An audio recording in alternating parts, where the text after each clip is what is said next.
10 seconds remained on the clock. The arena noise was a dull roar, but to Jacqueline, it sounded like water rushing over her ears. She stood at the center line, her feet planted, chest heaving with every ragged intake of air. Her muscles burned, a deep, heavy ache that pulsed with the rhythm of her heartbeat. She gripped the ball, her fingers slick and unsteady against the leather. The scoreboard flickered, the red numbers counting down in relentless, jagged intervals. Every breath felt like a struggle against the weight of the air itself. She wiped her forehead, the sweat stinging her eyes, and shifted her weight to look toward the basket. The opposing defense was a wall of motion, closing in, but she did not blink. She focused on the rim, a singular point of stability in the chaos. The clock ticked down. 9, 8, 7. The pressure was a physical force, pressing against her ribs, demanding a move she was not sure she could execute. She bent her knees, lowered her center of gravity, and held her ground as the final seconds bled away, waiting for the exact moment to break the stalemate. Jacqueline did not look at the scoreboard again. She knew the time without checking. Her chin dipped, eyes sweeping across the hardwood to track the opposing defense, yet her focus pulled upward, high above the noise, tucked into the dark steel of the rafters. 3 figures remained motionless against the gloom: Ruby, Elwyn, and Scarlet. They were not spectators, they were anchors. She caught a flicker of movement from the shadows, a hand adjusting to a beam, a silhouette shifting just enough to confirm they were watching her every move. The arena lights reflected off the metal structure, casting long, erratic beams that masked their positions. She took a slow, calculated breath, steadying her hands. The opposing center stepped closer, his boots squeaking against the floor, unaware that the game was no longer being played by the rules of the court. Jacqueline exhaled, her eyes locking onto the darkness above for a fraction of a second. A single, sharp movement from the rafters answered her gaze. They were ready. The air around her seemed to vibrate with a static charge, faint and barely noticeable to the roaring crowd, but clear to her. The connection was made. The shadows were no longer empty space. They were the foundation of the final play. The final countdown was not a measurement of time, but a ticking fuse. Jacqueline turned her shoulders, shielding the ball with her back as she drove toward the paint. The opposing center shadowed her every step, his weight heavy and predictable. This was the moment. She slowed her pace, feinting a drive to the left, forcing him to shift his balance and widen his stance. He stepped into the trap, his focus entirely on her movements. Jacqueline dropped her gaze for a heartbeat, tilting her head forward in a sharp, almost imperceptible nod toward the high, dark rafters. It was a language of motion, invisible to the screaming crowd and the referees on the sideline. She felt the shift in the arena atmosphere before she saw it. The static in the air sharpened, turning from a dull hum into a focused, kinetic energy. Her teammates were no longer just watching from the shadows. They were waiting for that precise movement. As she pulled the ball back to her chest, she felt the familiar pull of their intent aligning with her own. The court felt different now, stripped of its surface-level rules. She had given the command, and the invisible machinery of their plan began to turn. The game was no longer about physical endurance. It was about the coordinated strike they were about to unleash. High above, Ruby caught the signal. Her fingers snapped, a dry sound swallowed by the roar of the arena. Instantly, the air around the opposing center curled into a tight, invisible spiral. It hit him like a physical shove, a localized gust that defied the still atmosphere of the gymnasium.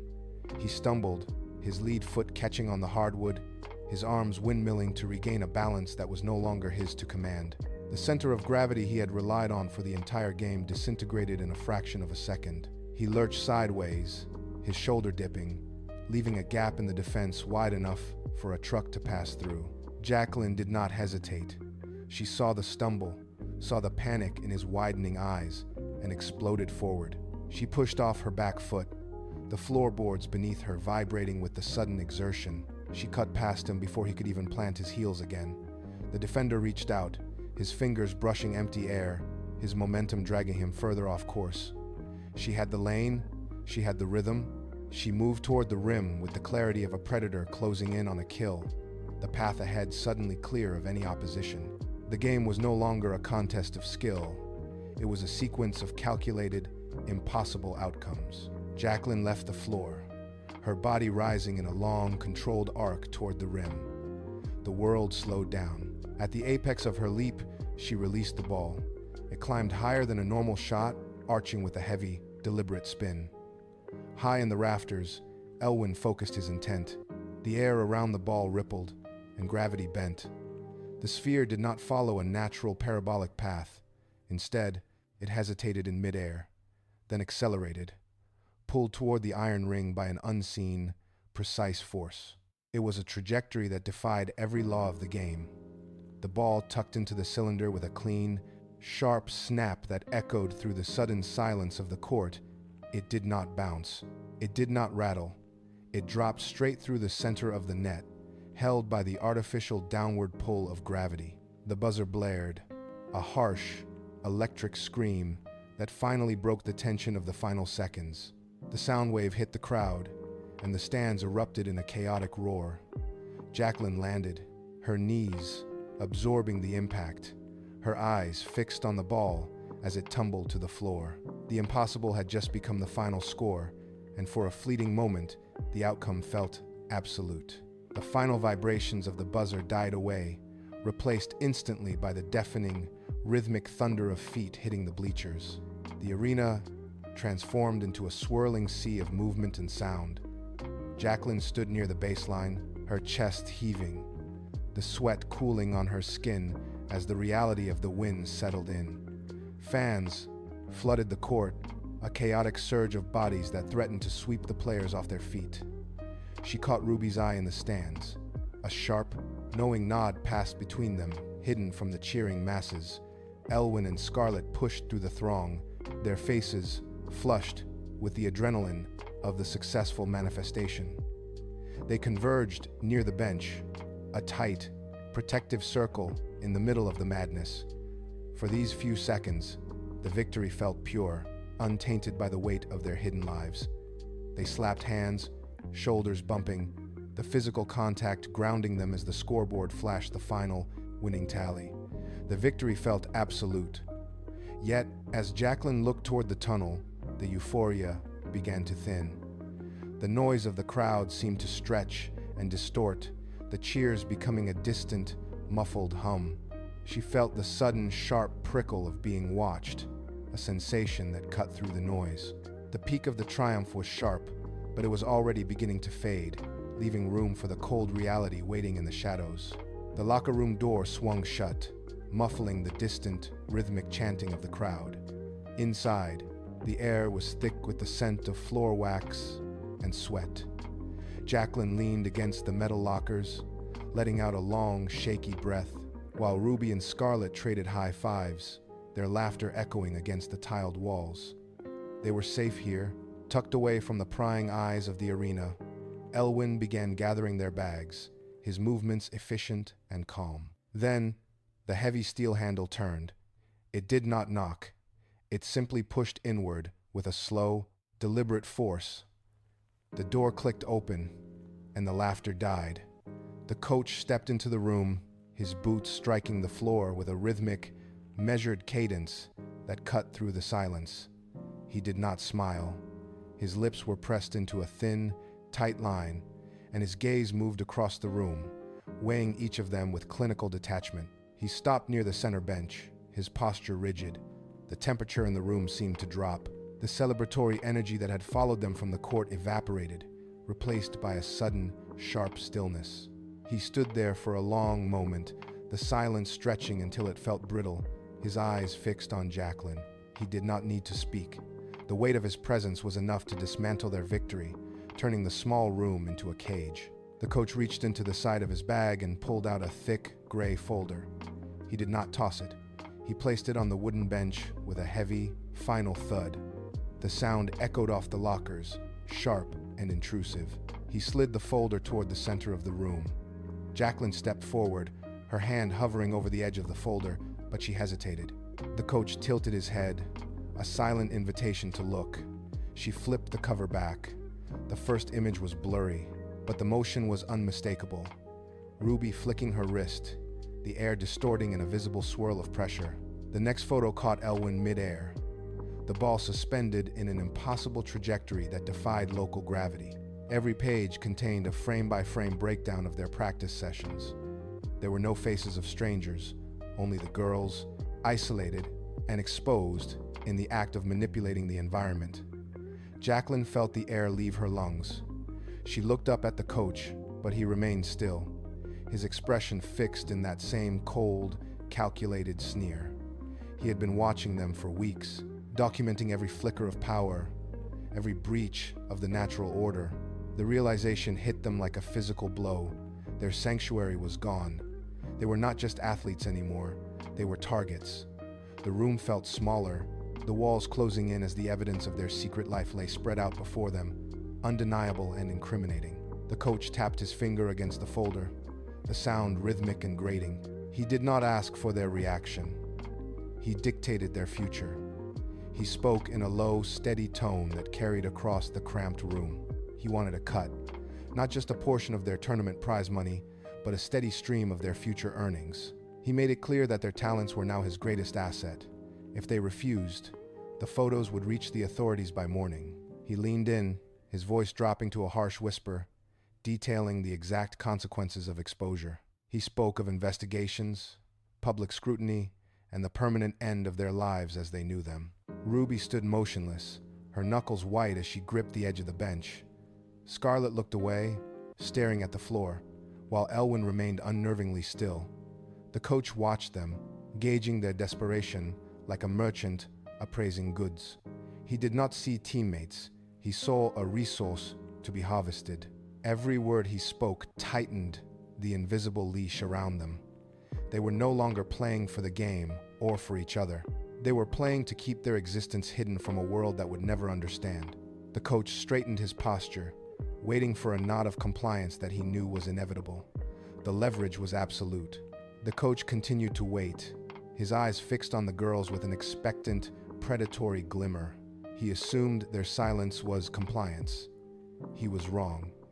Jacqueline felt the heat rising from her core, a familiar, restless hum that usually stayed suppressed during games. It surged now, unbidden and sharp. She stepped toward the row of metal lockers, her focus narrowing until the coach and his demands were nothing but background noise. She did not look at him when she moved. She reached out and slammed her palm hard against the steel door. The sound was like a gunshot, ringing through the small enclosed space. Where her fingers gripped the metal, the surface turned a dull, angry crimson. The steel groaned, warping under the sudden, intense heat radiating from her skin. A distinct, blackened scorch mark bloomed across the locker, the faint smell of ozone and singed paint filling the room. The coach took a half step back, his sneer faltering as he stared at the glowing imprint. The air in the locker room shifted. The threat was no longer just about exposure, it was about survival. Jacqueline pulled her hand back, the metal still radiating a dull, warning heat. She did not say a word, but the message was absolute.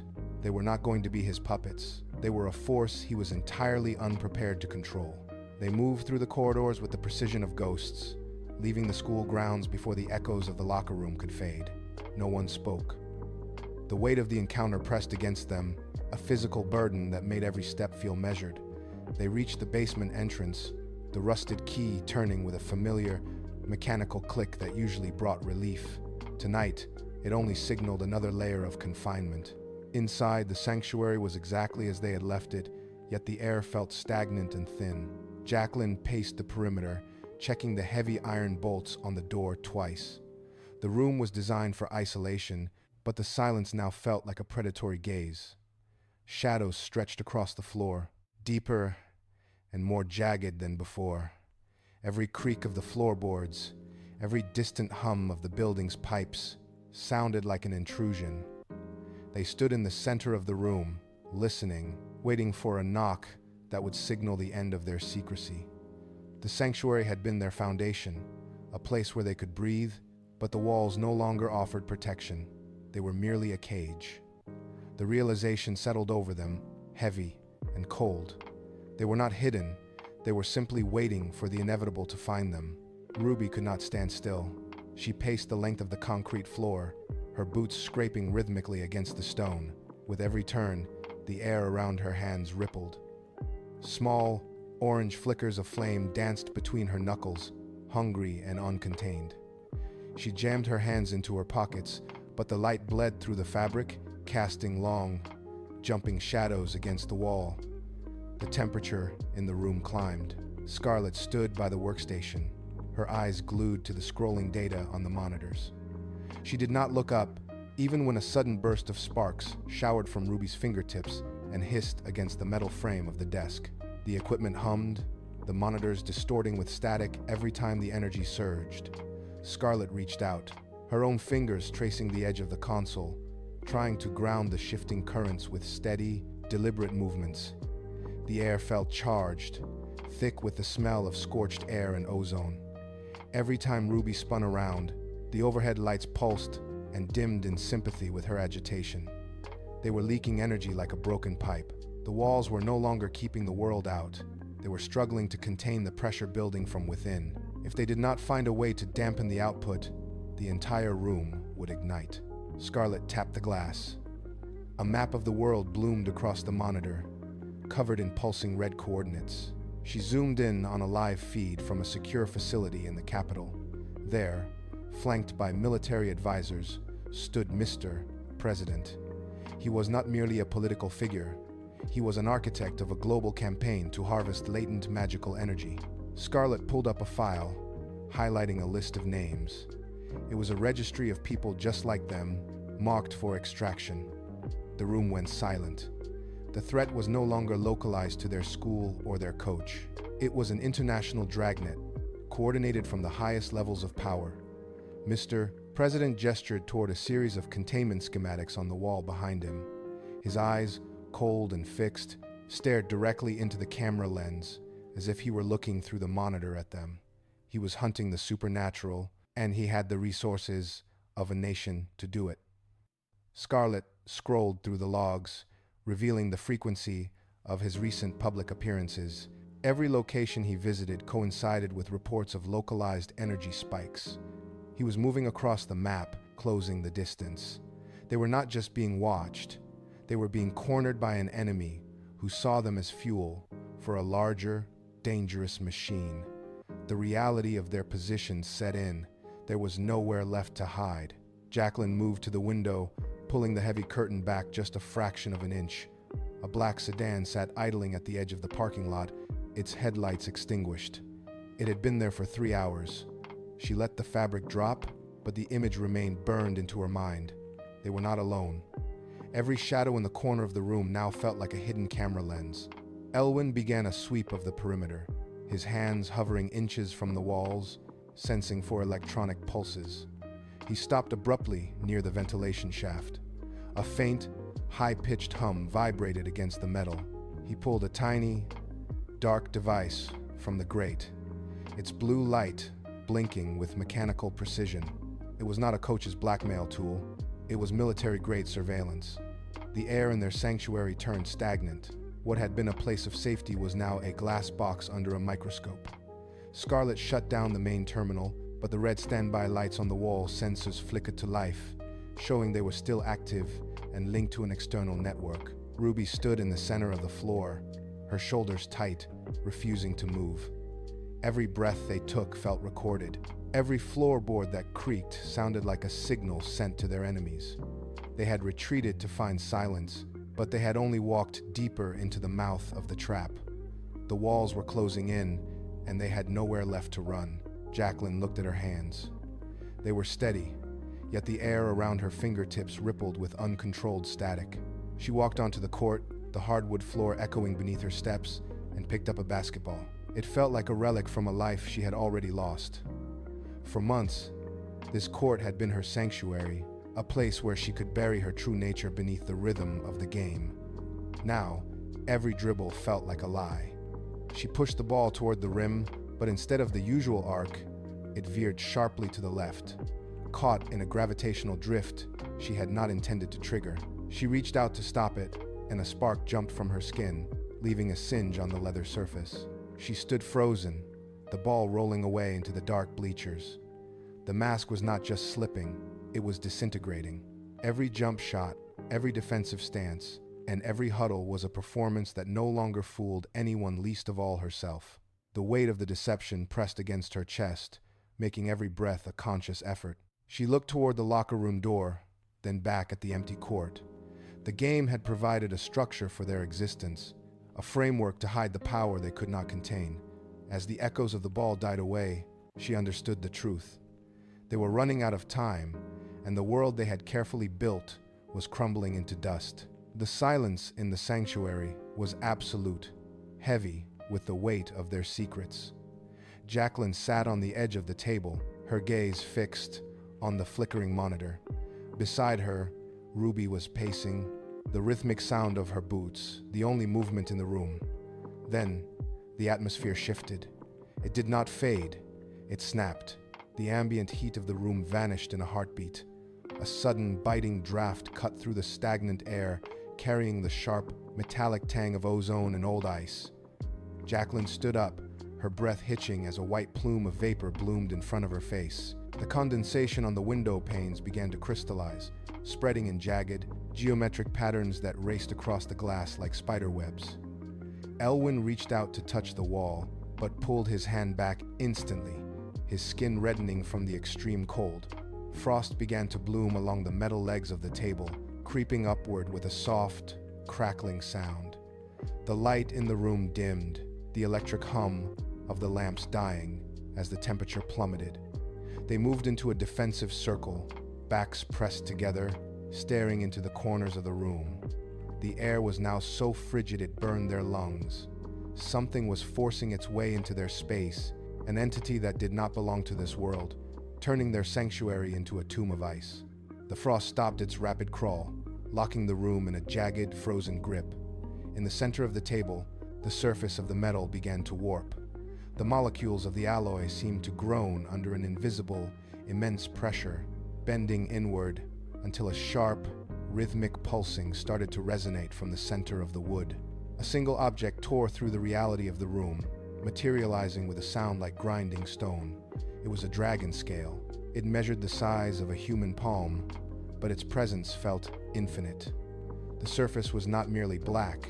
It absorbed the light, shimmering with a deep, oily iridescence that turned the surrounding frost into shades of bruised purple.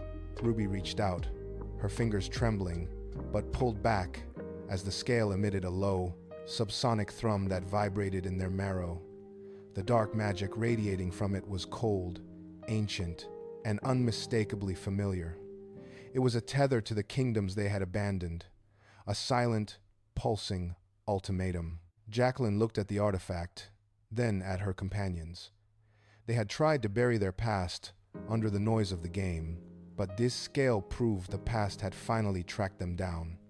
The message was clear, without a single word being spoken. The mask was gone, and the war they thought they had escaped was now waiting for them on the table. The pulse of the scale accelerated, beating like a dying heart against the tabletop. Jacqueline reached out, her hand hovering just inches from the dark, shimmering surface. The moment her skin neared the cold, jagged edge, the room vanished. For a split second, she was not in a locker room. She was standing on a scorched ridge, watching the sky split open in a storm of ash and fire. The memory was not a dream, but a sensory assault that slammed into her mind with the force of a physical blow. She staggered back, gasping, her vision swimming with the phantom image of crumbling towers. The others recoiled as if burned. Scarlet gripped the edge of the monitor, her knuckles white, as the ambient room sound shifted into the distant, rhythmic roar of an ancient war. This was no longer about the coach or the blackmail. The scale was a beacon, a signal flare burned into their reality that could not be extinguished. They had built a life on the fragile pretense of being normal, but the artifacts stripped that illusion away, leaving them raw and exposed. The dread was no longer a shadow in the corner, it was the air they breathed. They stood in the center of their sanctuary, realizing that the walls they had erected were paper thin, and the ancient forces they fled had finally found the range. The gymnasium air felt stale, stripped of the usual pre-game electricity. Jacqueline stepped onto the polished wood, the floorboards groaning under her weight, but her mind was still anchored to the cold, dark relic left in their sanctuary. She forced her focus onto the rhythmic bounce of the basketball, trying to drown out the lingering echoes of the past. Then she felt it, a prickle of awareness against the back of her neck. She looked up, scanning the empty rows of the bleachers until her eyes locked onto a man sitting alone in the front row. He did not look like the other fans. He sat perfectly still, his posture rigid, his attention fixed entirely on her. He was not cheering. He was not distracted by the growing crowd. He was watching her with a clinical, detached precision that made the hair on her arms stand up. His gaze felt heavy, like a blade tracing the lines of her movement. Jacqueline paused, the ball stilling under her palm. The coach had been a nuisance, a greedy man with a folder of photos, but this stranger was different. There was no greed in his eyes, only a cold, calculated interest that suggested he had been waiting for this exact moment. The game was no longer about winning. She knew, with a sudden, sinking certainty, that the real hunt had just begun. Jacqueline pushed off into a layup, the ball leaving her fingertips with practiced grace. She landed, pivoted, and caught the ball again, but her rhythm was fractured. Every movement she made was echoed by the sharp, rhythmic scratching of a pen. She glanced toward the bleachers. Sage was hunched over a thick notebook, his hand moving in frantic, jagged lines across the page. He did not look up, he did not blink. He was dissecting her motions, breaking her athletic performance down into a series of predictable variables. A cold panic spiked in her chest. She deliberately altered her stance, shifting her center of gravity in a way that should have been invisible to any casual observer. Sage stopped mid-stroke. He adjusted his grip on the pen and continued, his pace accelerating. He was not just watching, he was documenting the physical mechanics of her power. Each stroke of his pen felt like a surgical incision into the mask she had spent years constructing. She felt small, exposed, and entirely dissected. The gymnasium, once her sanctuary, now felt like a glass cage. She looked at the hoop, then back at the man in the front row, realizing he had cataloged every hesitation, every breath, and every subtle shift of her weight. He was building a blueprint of her entire existence, and she was doing nothing to stop him. Sage stopped. The scratching sound vanished, leaving a hollow silence that seemed to vibrate through the entire arena. He closed the notebook with a sharp, final snap and stood up. He did not rush.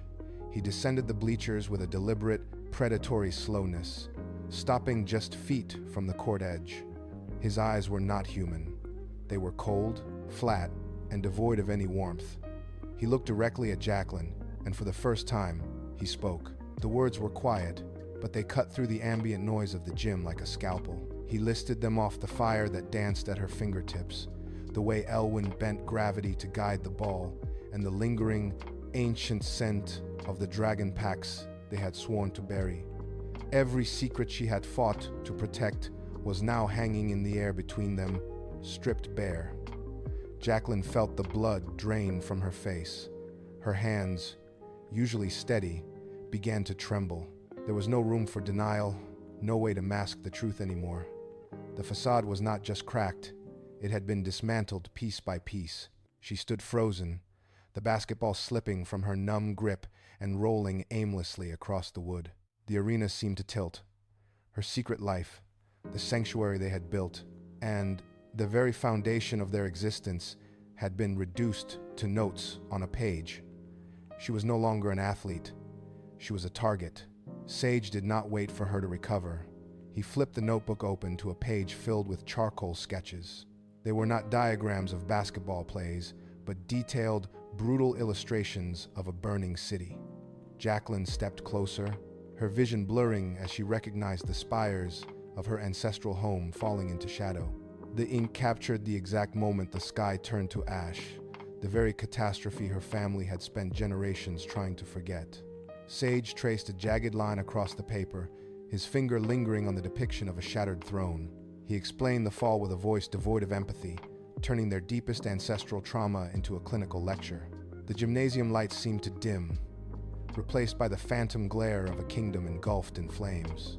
Jacqueline saw the faces of her ancestors in the sketches, faces that mirrored her own, twisted in the same terror she felt now. Every line on the page was a reminder of what they had lost and the futility of their current hiding. Her pulse hammered against her ribs, a frantic rhythm that matched the chaos on the page. She realized then that he was not just documenting her present, he was holding her past hostage. The weight of centuries of failure pressed down on her, dragging her focus away from the court and into the dark, suffocating history of the realms she had left behind. Sage did not stop at history. He flipped the page to a complex web of ink, connecting their elemental signatures to the very weaknesses that would ensure their extinction. He pointed to a diagram of the court, mapping the exact coordinates where Ruby tapped into the wind and where Elwyn manipulated the pull of the earth. He was not just observing, he was dismantling their strategy and their lives simultaneously. Each line in his notebook was a calculated trap, designed to exploit the friction between their supernatural gifts and the physical world they tried to mimic. Jacqueline watched his finger trace the path of her own movements, seeing her future actions already predicted and neutralized. The realization hit her with the force of a physical blow. He did not want their secrets for the authorities or the media. He was an architect of their collapse, building a blueprint that would turn their own powers against them. The gymnasium grew deathly quiet as the implications settled in. Every move she made on the court was now a data point in his grand design. She looked at him, searching for a trace of hesitation, but found only the cold, unyielding resolve of a hunter who had already mapped the final kill. They were not just being watched, they were being cornered, and the walls of their chosen reality were closing in. The locker room door swung open, the muffled roar of the stadium crowd seeping into the sterile silence. It was time. Jacqueline stood, her legs feeling heavy, as if the floor beneath her were made of lead. She tried to lace up, but her fingers fumbled with the knots, shaking with a tremor she could not suppress. She ran through the familiar motions of their pre-game warm-up, but the rhythm was broken. She reached for the ball, intending a simple bounce pass against the wall. But her aim went wide, the ball slamming into the lockers with a jarring, hollow thud. The sound echoed, stark and accusing. Ruby and the others watched from the corner, their faces tight with unspoken alarm. They were waiting for her signal, for the confidence that had defined their team, but she had nothing to give. She walked out of the tunnel and into the blinding glare of the arena lights. The noise was deafening, a wall of sound that usually sharpened her senses, but tonight it felt distant, muted by the static in her mind. She scanned the front row of the bleachers. There he was. Sage sat motionless, his notebook closed, his gaze fixed directly on her. The championship trophy sat on the scorer's table, forgotten. The game was no longer a contest of skill. It was a theater for his next move. The whistle was seconds away, yet the court felt like a vacuum. Jacqueline looked down at the floor, seeing the scuff marks of 1,000 games, yet none of them held meaning anymore. The scoreboard flickered, a meaningless tally of points that Sage would dismantle with a single word. She felt the weight of the ball in her palms. It was just leather and air, a prop in a game that had become a distraction. She took a sharp, steadying breath, discarding the coach's instructions, the expectations of the crowd, and the hollow pursuit of a trophy. These things were fragile, easily shattered by the man sitting in the front row. Her muscles coiled, not for a jump shot, but for defense. A different kind of defense. She glanced toward the bench where Ruby, Elwyn, and Scarlet waited. They were not teammates now. They were targets. She saw the way they moved, the subtle tension in their shoulders, and she knew they understood. The game was a mask, and it was slipping. She locked her grip on the ball, her knuckles turning white, and felt a surge of cold resolve replace the athlete's adrenaline. She was not here to win. She was here to hold the line. The court lights flickered, casting long, jagged shadows that seemed to point directly at the front row. Jacqueline turned her head, forcing her focus away from the hoop and on to the man in the bleachers. Sage was still writing, his pen moving with a rhythmic, mechanical precision that made her skin crawl. He stopped. He looked up. There was no flicker of humanity in his stare, no recognition of the girl standing before him, only the cold, analytical interest of a predator inspecting a specimen. He slowly closed the notebook, the snap of the cover echoing louder than the crowd's rising roar. He didn't blink. He didn't smile. He simply placed a single, withered finger against his throat and drew it across in a sharp, horizontal motion, a promise of erasure. The air around him seemed to warp, the temperature plunging until Jacqueline could see her own breath misting in the harsh stadium light. The threat was absolute. This was not a contest to be won or lost. It was a liquidation of their existence. She tightened her grip on the ball until her fingertips throbbed. The referee stepped forward, the silver whistle pressed to his lips. Jacqueline shifted her weight, eyes locked on Sage one final time before the high, piercing blast cut through the air. The game had begun, but the hunt had already reached its end. The hardwood floor groaned under her feet as Jacqueline moved, but the sound was distant, muffled by the roaring static in her ears. Every step felt like walking through deep water. She could feel them. The coach was standing by the tunnel, his gaze a physical weight against her back, radiating a cold, greedy intent.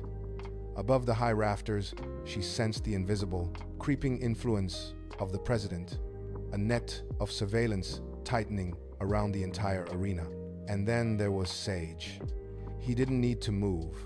His mere presence in the front row acted like a sinkhole, draining the light and oxygen from the court. The air turned heavy, thick with the scent of ozone and ancient, dormant magic. Jacqueline dribbled the ball, but the rhythm felt alien, a heartbeat that wasn't her own. She looked at the rim, but it seemed miles away, distorted by the sheer force of the eyes fixed upon her. There was no escape. She was the center of a storm, and the walls of the arena were closing in. She pivoted, her boots sliding against the varnish, and prepared for the first collision. The game was a cage, and the lock had just been engaged. The ball hit the floor with a sound like a gunshot. Jacqueline drove forward, her muscles coiled, every fiber of her being focused on the singular necessity of survival. The opposing guard shifted, his movements erratic, guided by an invisible hand from the sidelines. She didn't blink.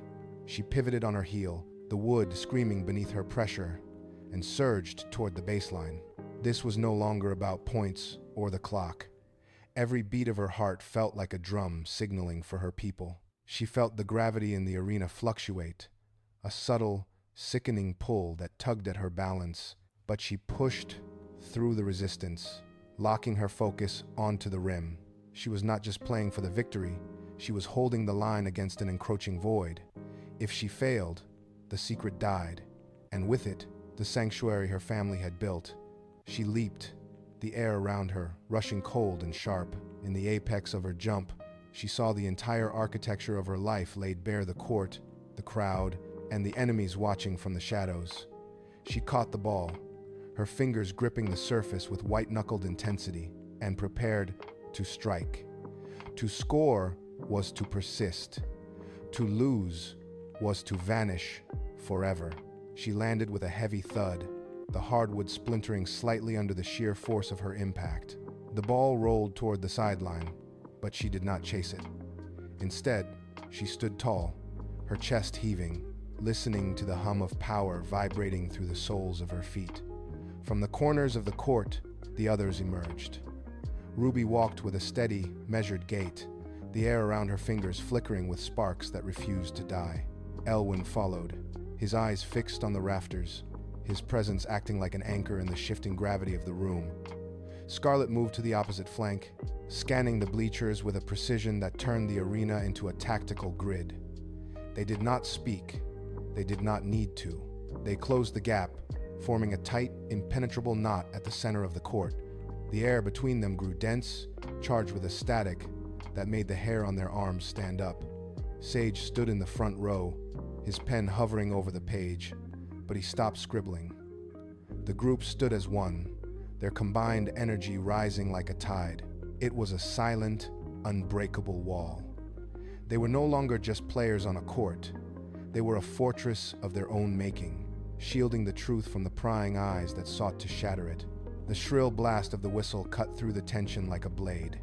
It signaled the start of the championship, but for Jacqueline, it marked the beginning of a war. She didn't look at the scoreboard. She didn't look at the crowd. She looked directly at Sage. He sat motionless, his notebook closed, his gaze fixed on her with a cold, analytical precision.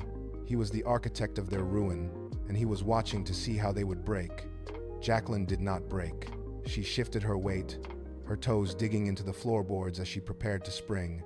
The court felt alive beneath her, a conductive surface for the power she and her family harnessed. Beside her, Ruby, Elwyn, and Scarlet moved in perfect, rhythmic synchronization, their presence a silent promise of support. The opposing team surged forward, a wave of motion designed to overwhelm, but Jacqueline stepped into their path. She didn't just play the game, she seized the momentum. She caught the pass with a snap of her wrists, the ball vibrating with the residual energy of their pact. The noise of the arena faded into a dull roar, leaving only the sound of her own breath and the thumping rhythm of the game. She pivoted, surged past the first defender, and moved toward the rim. The path ahead was uncertain, fraught with enemies, but she was ready. She would defend their existence with every movement, every shot, and every breath.